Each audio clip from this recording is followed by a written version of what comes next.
பழனி தண்டாயுதபாணி சுவாமி கோவில் முருகனின் அறுபடை வீடுகளில் இது மூன்றாவது படை வீடாகும். இந்த கோவில் 2000 ஆண்டுகள் பழமை வாய்ந்த மிகவும் பிரசித்தி பெற்றது. இது தமிழ்நாட்டில் மதுரையிலிருந்து 115 கிலோமீட்டருக்கு மேற்கே உள்ள பழனியில் அமைந்துள்ளது. பழனி முருகன் மலைக்கோவில் தரை மட்டத்திலிருந்து 450 அடி உயரத்தில் உள்ளது. பக்தர்கள் 690 படிகள் கடந்து கோயிலுக்கு செல்ல வேண்டும். மலை உச்சியை அடைவதற்கு 2 வழிகள் உள்ளன. யானை பாதை ஏறுவதற்காகவும் நேர்பாதை இறங்குவதற்காகவும் பயன்படுத்தப்படுகின்றன. ஸ்தல வரலாறு: நாரதர் ஒரு நாள் அரிதாக கிடைத்த ஞானப்பழத்தை சிவனுக்கு சாப்பிட கொடுத்தார். அப்போது அருகில் இருந்த பார்வதி தன்னுடைய மகன்கள் முருகன், விநாயகருக்கு பகிர்ந்து கொடுக்கும் விரும்பினார். ஆனால் சிவபெருமானோ பழத்தை பகிர்ந்தால் அதன் தனித்தன்மை போய்விடும் என கூறி பழத்தை பெற மகன்களுக்கு ஒரு போட்டியை அறிவித்தார். உலகத்தை முதலில் யார் சுற்றி வருகிறார்களோ அவர்களுக்கு இந்த ஞான பழம் வழங்க முடிவு செய்தார். முருகனோ தன்னுடைய மயில் வாகனத்தை உலகத்தை சுற்றி வர சென்றார். விநாயகரோ பெற்றோரை உலகமாக நினைத்து அவர்களை சுற்றி வந்து ஞானப்பழத்தை பரிசாக பெற்றார். இதனால் ஏமாற்றமடைந்த குமரன் அனைத்தையும் துறந்து பழனி மலையில் குடியேறினார். அன்றிலிருந்து அவர் நின்ற இடம் பழம் நீ என அழைக்கப்படுகிறது.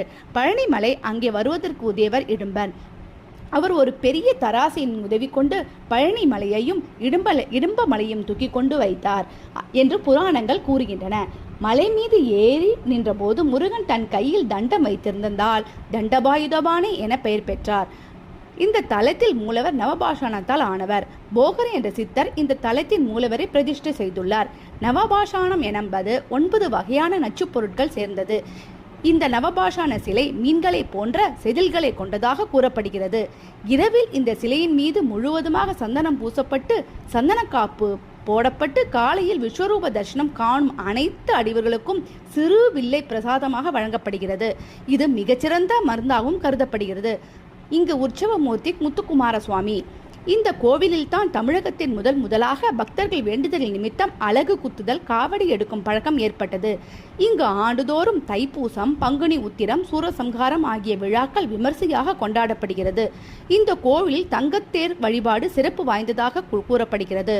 குடும்பத்தில் சந்தோஷம், தொழில் செழிக்க, செல்வம் பெருக இந்த கோவிலில் அதிக அளவில் பக்தர்கள் பல்வேறு வேண்டுதல்களை நிறைவேற்றி முருகனை வேண்டிக் கொள்கின்றனர். இங்கு பழனி பஞ்சாமிர்தம் மிகவும் பிரசித்தி பெற்ற ஒரு பிரசாதம். இந்த கோவில் காலை 5:30 மணி முதல் இரவு 9 மணி வரையிலும் திறந்திருக்கும். நன்றி.